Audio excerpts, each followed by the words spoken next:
Salam, how's it going today, man? Hey, Hal, I'm doing well. How are you? I'm doing pretty good. We're getting some warm weather up here in New York for the fall, which is nice. Um, Those two shouldn't go together, should they? no, they shouldn't, no, but they are. So it's nice because hey, I don't know, I'll take it. It's fine. It's All right. makes for a great October day. Hopefully, I don't want to get I don't know if you can see behind me. I've got my that way. Halloween candy. We're getting that I ready. see that. I see Yeah. that. We I'm I'm actually already excited for November 1 when the Halloween candy is discounted. Okay, yeah, that's actually I'm looking because it is expensive. So So expensive. we do full-size candy bars. Bragging. Like Yeah. for the kids in our neighborhood, they know this is the full-size candy bar house. But it is crazy expensive, which is something, by the way, the perfect segue, because that is what's on people's mind right now. But aside from affordability, why don't you tell us a little bit about yourself and why you're running? Yeah, hey everybody, and thanks Hal for giving us some time to chat with you and your crew. So my name is Salaam Bhatti. I'm a public interest lawyer. I used to work at the Virginia Poverty Law Center, and I worked as an advocate for the working class before the General Assembly here in Virginia. And my claim to fame is that I'm the only advocate in the country who united both Democrats and Republicans to unanimously vote to expand a welfare program. So in 2020, we expanded SNAP food assistance for over 25,000 families.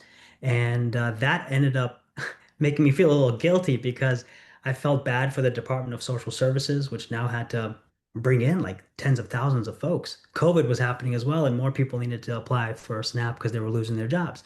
So over the summer, I worked with an agency or a group called 18F to make a SNAP screening tool. And we made it over the summer. We launched it in the fall. And 5 years later, it's been rolled out to the whole country.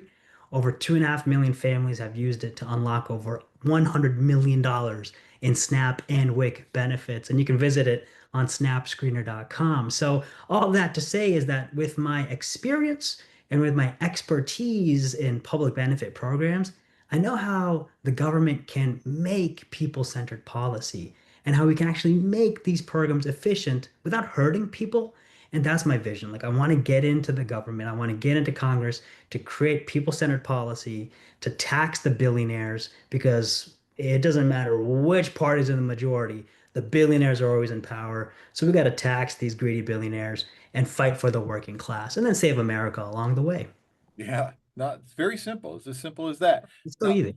the first thing that kind of blows my mind is you united Democrats and Republicans, and people listening are going to say that's just not possible. But you did it. Now, was this, by the way, was this nationally or Virginia? Virginia. Okay, still nothing to sneeze at. So the question I got to ask is, what was the secret?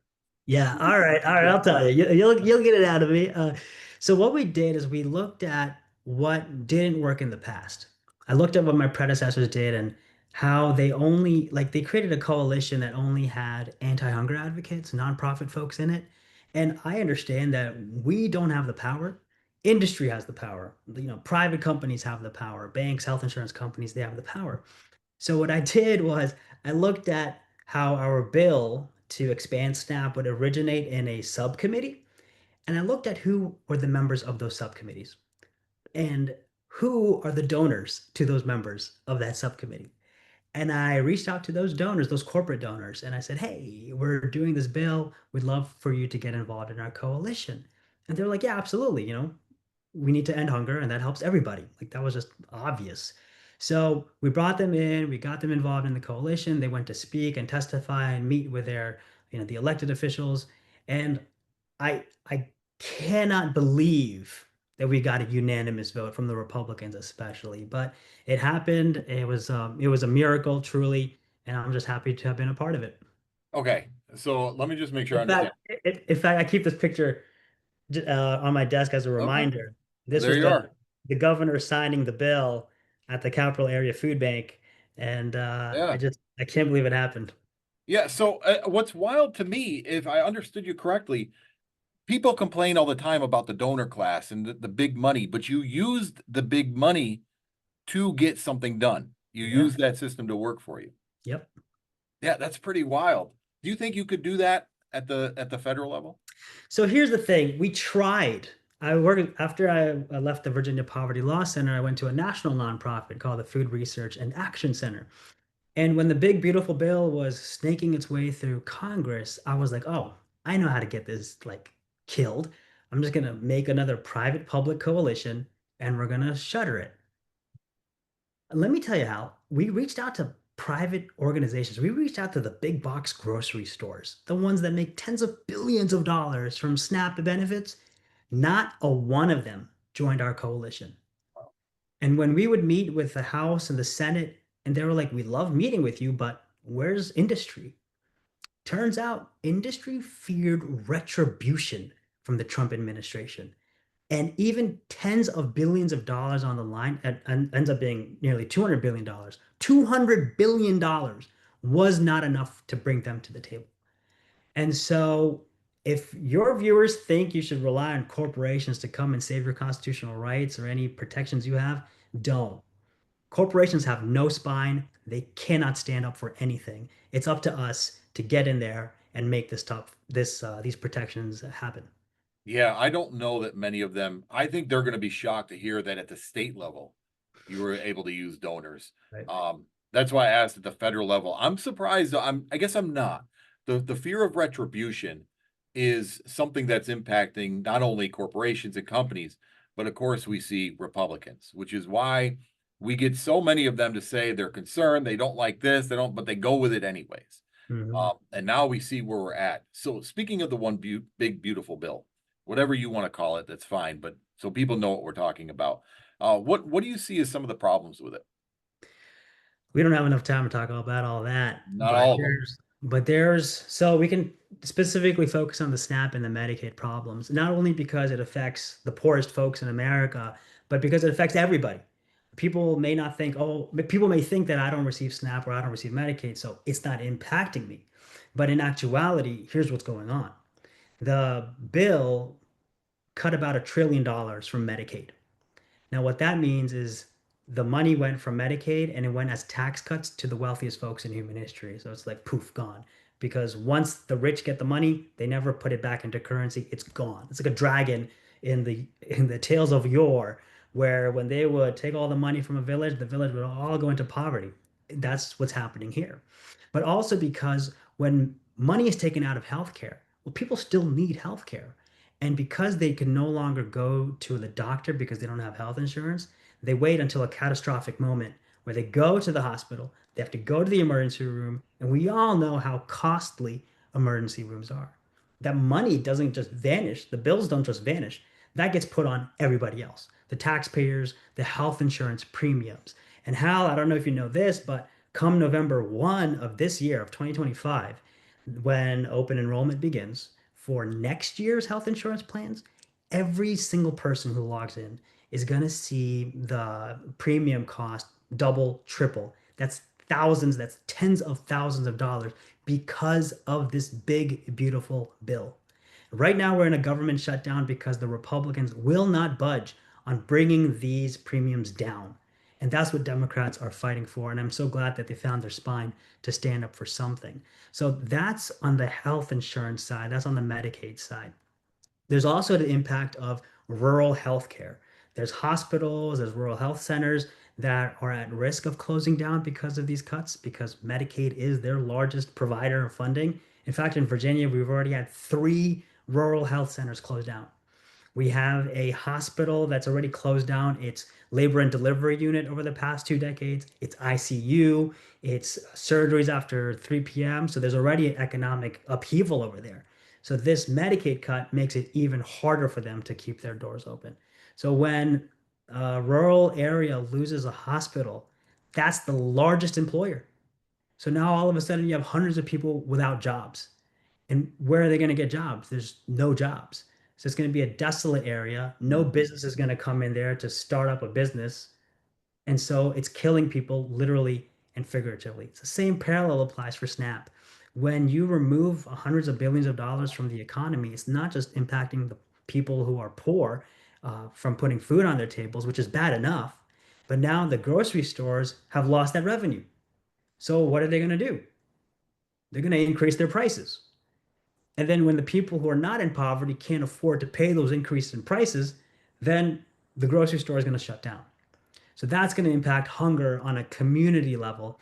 And that's hundreds of billions of dollars that aren't ultimately going to the farmers as well. So it's going to be utter chaos over the next 3 to 5 years. Yeah, so you touched on just about every aspect there, but starting with the healthcare, Yep. and I think a lot of people try to they do, they don't try to, they accuse the Democrats of just being exaggerating, speaking hyperbole when they say that this is life and death. You kind of touched on it, right? If you imagine somebody living in a rural area and the closest hospital is 30 minutes away, that closes down because of Medicaid cuts. Now the closest hospital is 2 hours away. And if Hmm. you're going for a checkup, no big deal. More time out of your day, but not a big deal. You have a heart attack.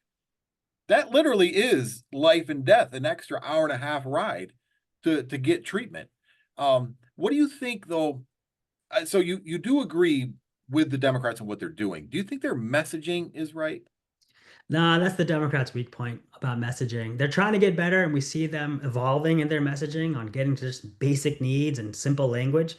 So that's good. They're learning, they're listening, and they're evolving.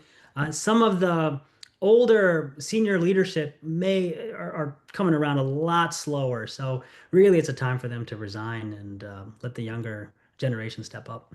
Yeah, the when I saw going back to when the big beautiful bill was first being introduced and being discussed, to see Chuck Schumer have a with Maxine Waters was there, and I cannot think of his name, but he's there with his cane and they're chant we will win, and I'm like, that is 1960s politics right there. Mhm. And then Schumer's like, I'm going to write a sternly worded letter to Trump.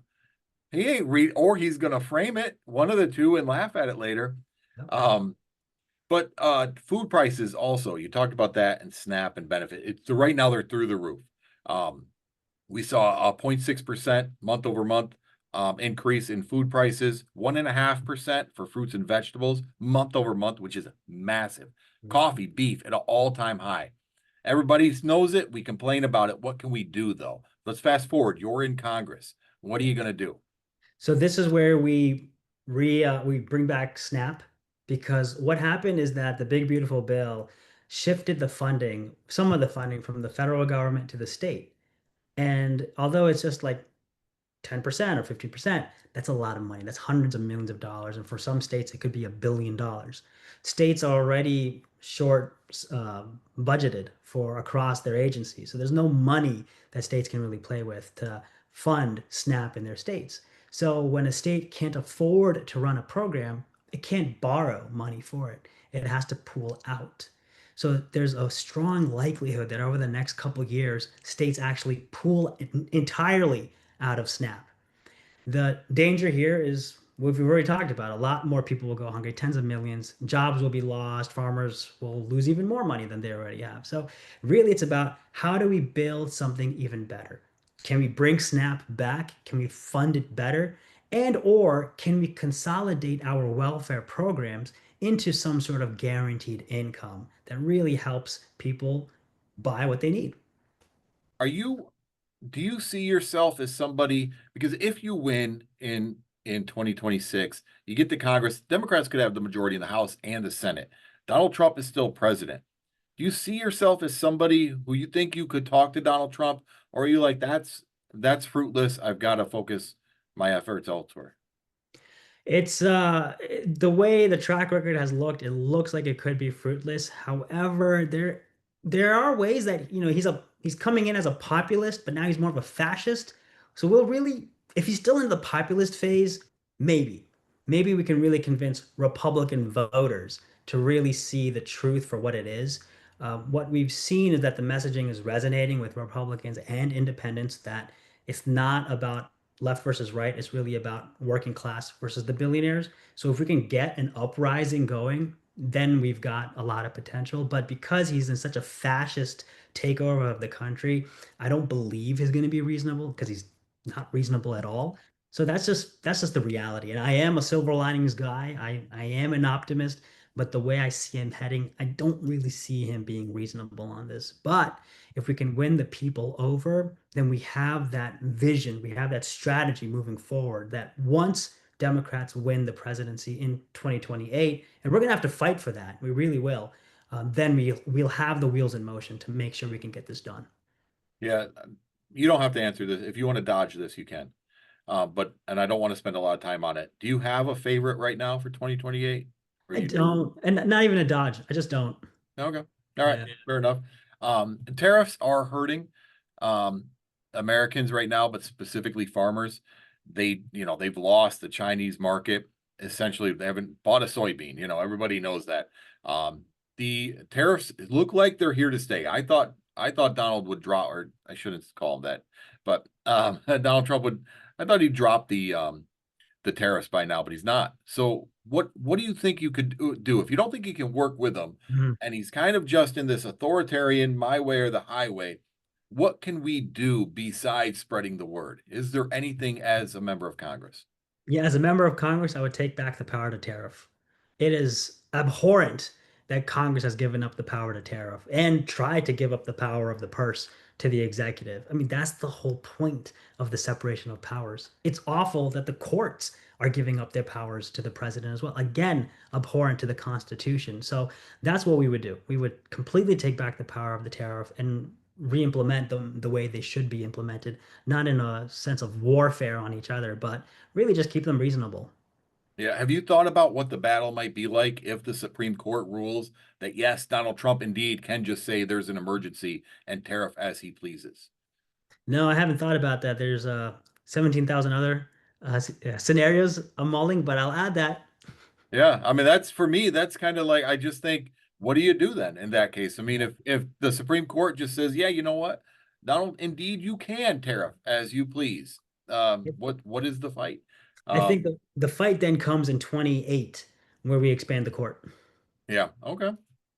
Um, the you talked about there were three right now healthcare centers in Virginia that have closed, hospitals, healthcare centers. I assume they must be in rural areas, which are likely red areas. Yeah. Yep. Have they been, first off, are they in your district, any of them? No, they're not. No. Do you know what folks are saying there? Are they still like, yeah, it's bad, but they'll fix it? Or are they recognizing, yeah, this is the Republicans' fault? It just happened in the past couple weeks, so it's Okay. hot off the press. I was speaking with one of the candidates for the House race for this coming November for the State House race, who is running in the district where those three are. And she's saying that it's just bubbling up right now. And she's talking to people as she's canvassing about the impact it's going to have on them and what's going to happen on November 1 when their health insurance premiums increase. And they're going to have to most likely drop out of receiving healthcare coverage. So they're gonna wake up to this very soon. Yeah. Are you getting out into Republican areas yet in I your have, district? I have, What are yeah. people saying there? So I was in a rural part of the district, and while I was, after delivering my remarks, somebody came up to me and said, "Hey, I'm a Republican. I voted for Trump in 2016, and soon after I realized what a mistake I made, and I never voted for him again. And I'm going to be supporting your run for Congress." All right. There's one halfway home. Yeah. Um, And the I have a neighbor as well who's a lifelong Republican as well, and his wife has donated to our campaign as well. And he was very strong in his beliefs early on in our relationship, but he's seeing the forest for the trees or the trees for the forest now. He's zoomed out and is getting insightful. All right. So let's kind of shift the gears a little bit. Let's go to immigration. Right now it's a huge issue. First, let's just get it on record. Are you for or against deporting violent criminals that are here undocumented? I'm for it. Okay, simple. Yeah. So as we move forward, nobody can use the argument against you. Right. So what do you think? There's so much I know, but right now we have ICE patrolling the streets. We have I haven't seen videos, but the just from neighbors in Chicago are saying that we had children out in their pajamas, some barely that, being zip tied. We have completely lost our humanity in the name of border security and immigration. Mhm. How do we manage our immigration system, but somehow keep our humanity. Yeah, absolutely. I mean, we have to have a compassion-based system here. And I'm speaking with immigration experts to see how we can really reform the entire immigration process so that it is compassionate. I mean, the Statue of Liberty says, give me you're tired, you're poor, you're hungry, yearning to breathe free. And you can't have any of that if you're zip tied on the corner of a sidewalk. So there's just this cognitive dissonance that's happening that we really need to fix. We grew up in elementary school saying the Pledge of Allegiance every single day, ending with liberty and justice for all. And call me naive, but I believe that. Like, and we all grew up believing this. And then we came into this world and we're like, WTF is going on? So I still want to fulfill child Salam's dream or vision of a land that has liberty and justice for all. And that justice is from a place of compassion, not from a place of cruelty. So I may not know the answer right now of how do we really logistically get this done, but I'm talking with the experts to really make sure what are the issues and how can we solve them? Because let me tell you what, I just saw today that Trump fired over 130 immigration Yeah. judges. So he's not trying to better the system. In fact, he's trying to make it worse, and he is, and you know why. So it's a very difficult time, and we really need to do something to warm ice up. Yeah. So, okay, just because this kind of blows my mind a little bit. Are you telling me you don't have all the answers and you would seek out experts in a field? I would, absolutely. Okay. All right. Strike that against you. Don't have all the answers. I think, and I say that jokingly, but sometimes I think like that's the problem is so many people are afraid to say, Mm. I don't really know. This is a complicated issue. If I had all the answers, I wouldn't be doing this. I'd be selling a book somewhere. Be a Um, consultant or something. But that's the thing, like this is not a one-off conversation. mhm. We're not gonna have this conversation and never meet again. Oh no, we're gonna be back and we're gonna be learning more along the way. And we could, oh God forbid, change our ideas or change our opinions based on what the public sentiment is. So it's like, that's what public service is about. Who's your, I'm sorry, who is your representative right now? Representative Rob, is this still going? Okay. It is cleanup time. It Okay. is cleanup time. Our representative is Rob Whitman. Do you see him in the district? He does not show up. And if you want to see him, you have to pay to get into a fundraiser. He has not held a town hall in person in years. In fact, I've held more town halls in the past 2 months than he has in the past 2 years. Are you going to get a cardboard cutout of him to take with you to town halls? I don't want to give him the exposure. Okay. But what's that like though? I mean, we have the congressman in my district, he's here all the time. If there's an event, he's there. We never see him on Fox or CNN. He's on the local news. Mhm. So it's a weird experience for me. But for people who see their representative, what is it like for you not to see your representative? It's awful. It doesn't make sense. It's like you're not connected to your federal government. And I'm a guy, I took AP US government. I love government. And I can't wait for government to be boring again. So I feel neglected. I feel like the redheaded stepchild. No offense to redheaded stepchildren, but the metaphor. So I want to get in there to be able to be that public servant for my neighbors. I have had a blast having these town halls with my neighbors, learning from them, learning where I need to really figure out what they can be helped with. And that's part of the journey. That's public service. What Rob Whitman has done is enriched himself, his friends, and his family members. And I don't believe that any public servant should ever become a multimillionaire while serving, unless you write like a best-selling novel. But because you're trading stocks and you're working on insider information, that's why I'm against Congress members trading stocks. That's why I'm also in favor of overturning Citizens United and campaign finance reform. That's why I'm not taking any corporate PAC money or APAC money because I want the people to know that I'm answerable to them and all of the votes I'll do is based on their interests and what they're telling me, not what corporations are telling me. Is there any like would there be a situation if there was a corporate PAC or some lobbyist group that came up to you and said, look, you're already outspoken about this one issue and we want to help you. And here's, we want to give you this money to help you. Would you take that money? I This is mean, a if group you're already on board with. It's not a, If it's like one of those environmentally friendly type issues, not like, oh, we're bombing, Palestine and we want to give you our money. Like, no, I'm not gonna take any type of money like that. But if our interests are aligned, I'll happily consider it. Okay. All right. And I guess I should ask, you would that absolutely ban stock trading then for Yeah, for Congress member. representatives? No issues there. Um, the right now, so aside from kitchen table issues, being part of a member of Congress is foreign affairs. The war in Ukraine is still ongoing. It's kind of taken a back burner lately. But would you be for continuing to fund the defense of Ukraine? But then even more, is there a line that Russia could cross where you would say we need to get US involved directly? And is there an end goal you have in mind?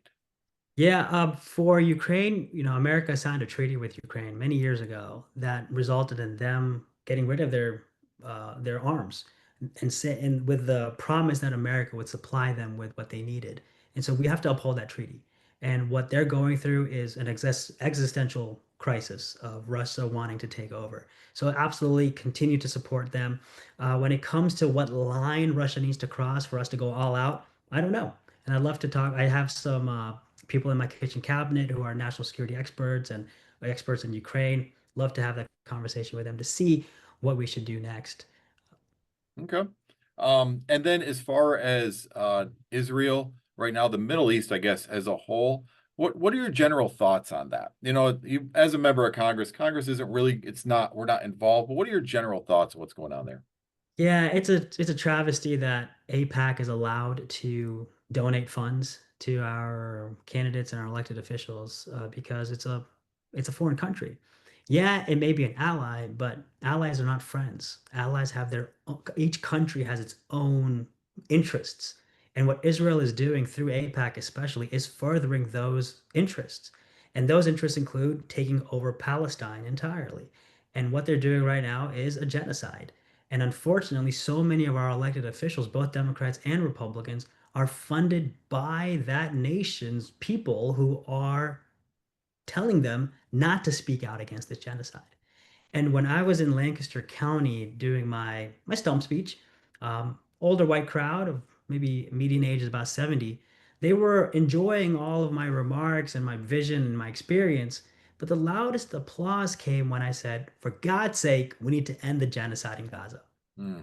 I did not expect that in rural Virginia, and it really heartened me and it filled me with compassion and just warmth that this message is resonating. The people want this genocide to be stopped, and they want us to stop funding Israel because ultimately we know and we all believe in some sort of what goes around comes around, some sort of karma. And it's enough that we should stop a genocide and stop funding it, but we should also stop it because it's going to come back and bite us if it hasn't already with what ICE is doing across our country. Yeah, I get the sense that this it probably seemed impossible 20 years ago, 30 years ago. But I feel like generally speaking, the American population is like, look, we can't just give a blank check to Israel. To just everything can't be in the name of defense. At some Mm, point, you're on offense now. You've defended yourself. You've turned the tide. So I'm not entirely surprised that this older crowd that is probably pro-Israel is like, maybe not so much now. right? Yeah. Um, so let's get into a few things just to kind of get you on the record. Yep. For the short answer, if you want to give me a little bit touch of gray, that's fine. Mhm. Um, I have a touch of gray right here. yeah, yeah. The parts I have a touch of gray, I actually enjoy because the rest is um the term limits. Is that something you'd be for? I'm in favor of age limits. Okay. So I lied. I want to get into that. Uh, What age do you think is a matter of where okay, you got to go? yeah.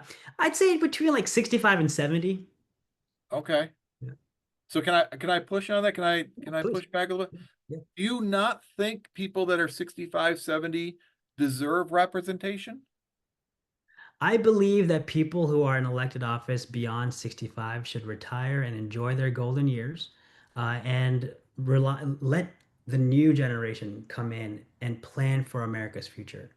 So the thing is that running for office, the campaign cycle, the public service position that is Congress is hard work, and we shouldn't be relying on our elders who should be enjoying their golden years to do it. Thank them for their service, but also understand that there are plenty of competent folks who can step in and fill in, and you don't have to be old to fight for the old folks.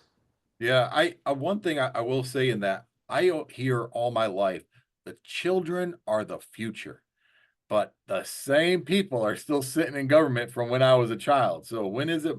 My time's coming and going. I mean, am I going Yeah. to get a swing at this? Uh, Like, I think the last time we had a senator in their 30s was Joe Biden. yeah, yeah, and he never left until the Yeah. end. Yeah. We talked about Ukraine. Would you be for raising the minimum wage? And if so, do you have a number in mind? Now, yeah, I want to raise it to a, so this is a twofold thing. Like, I would love to raise it to a living wage, a practical one, which is based off of MIT's living wage calculator. So we could have like a baseline, federally speaking, like this is the bare minimum living wage. But really, like, I'm thinking about my district. So, like, Gloucester County has different living wage needs than Western Henrico County. So, how do we really practically roll it out? Mhm. So that it's not like, oh, Gloucester County, where it's a lower cost of living, it has a same living wage as Western Henrico County, who has a higher cost of living. So it just wouldn't make sense. That wouldn't really economically make sense. But it's also like, I understand small businesses, it's hard to pay that living wage. And I know people are like, well, if you can't pay a living wage, then you shouldn't have a business. But it's like, it's not that black and white. So if a living wage is not possible, then how is a guaranteed income, something that can help people's basic needs, possible? So those are the two like areas I'm looking into. Okay. The Trump administration has initially talked about raising the Social Security age where you can start receiving benefits. They've kind of backed off that a little bit, but is that something you would consider? About increasing the age? Yeah, before you can receive benefits. What's the age now? 65, 66. Yeah, let's keep it at 65. Okay. I might be right. It might be earlier that you can start taking benefits earlier and you get less of a rate. But I think for full benefits, it's right Mhm. around there. Universal health care, would you be for some form of that? Or so let me tell you how I got radicalized. I'm sorry, these are short That's answers. all right. Go ahead. Tell me. Okay. So I lived in Scotland for a year and I had to go see a doctor. And I saw the doctor and got a full checkup and everything. And when I went to check out and I pulled out my wallet and I'm like, how much do I owe you? And they're like, we don't charge for healthcare here. And I was like, wait, what? I mean, I didn't second guess them. I laughed. Yeah. But then I researched, and I'm like, oh wait, this is like a post World War II decision they made that we need to make healthcare universal for everybody. So they made it a right, and that made me realize like, oh, you can actually create policies that help people. And so I would love to bring that here. And so creating that strategy or creating the vision to get healthcare for all or a public healthcare option, absolutely. Okay. And then, so this is going to be a two-parter. So first part, would you be for universal school lunch? I am. In fact, I was part of the conversation with Representative Omar's office to draft their bill on universal school meals. And in Virginia, I helped provide the technical assistance to get free school meals for tens of thousands of kids across the Commonwealth. And we had made a plan of how do we actually get to universal school meals within Virginia. But then the pandemic hit, and that kind of like sidelined that. Sure. Now, the second part. All right, you sitting down for this one? Let's fast forward, you're in Congress. You co-sponsor a bill to fully fund school lunch, school breakfast, whatever, across the country. It passes the House, it passes the Senate, it's on Donald Trump's desk. And he calls you in and Mhm. he says to you, he says, listen, I like this. I'm gonna sign this under one condition. You have to rename this the Donald J. Trump Feed the Children School Lunch Program. You gonna do it? Done. No problem. There you No go. problem. Yeah. You- Get the you- it's all about the what's going on, what's happening. Let's get it done. I don't care whose name was on it. I would love to have like if we're in the minority for whatever reason, if it's my idea and it's under somebody else's name or they're in the minority, it's their idea under my name or something. I don't care as long as it's good and helps the people. All right. I asked you if you thought you could work with Trump and you thought it was fruitless. I honestly believe sometimes the easiest way is tell him it's his idea and put his name on it. Inception. You do those two things, you got a good chance. And then lastly, would you fund PBS? Would you want to bring back funding for PBS? Absolutely. I learned English from Mr. Rogers. I knew that about you. That's why I wore my Mr. Rogers. Hey, yo, you're gonna make me cry, man, dude. Sorry about that. I'm a child of immigrants, and we spoke Urdu at home, and I would watch PBS every single day. And Mr. Rogers and taught me English, and LeVar Burton taught me the joys of reading. Yeah. Sesame Street taught me the joys of community. The public library behind my parents' house taught me to read. The public school in front of my parents' house taught me everything and I made my friends. I went to law school and I served veterans. I got into public interest law and was on the public service loan forgiveness track. And all of these things that made me and millions of other folks who they are is not only at risk, but actively being cut. And so I need to step up and do something to save them all. Love it. So it's all this is great. But the thing about, I know you're not going to take corporate money, but it does take money. Yeah. So if people want to get involved, not just money, but if they want to volunteer, what do they do? Where do they go? It's salamforva.com is our website, and it's got donation links and a volunteer form as well. All right, simple, easy to, and before I go, you're in a pretty crowded primary field. Yeah. Do you see yourself do you see a path to victory? Do you see yourself coming out of that? Yeah, well, one of the questions that I'm getting in the call time with people across the district is, why you? And I tell them I'm the only candidate with legislative experience, and this is a legislative job. And when they hear about that experience involving uniting parties and serving the public, they're just like, yeah, you're the obvious guy for the job. Okay. Well, hey man, listen, I enjoyed our conversation. There's so much we have not covered that I'd love. When's your primary? In June of next year. June. So we got lots of time. So when you get into the heat of the primary season, if you're still around, definitely in the general, love to run it back and take a deeper dive into some of the issues. And these days, Lord knows what it'll be between now and then we're talking about.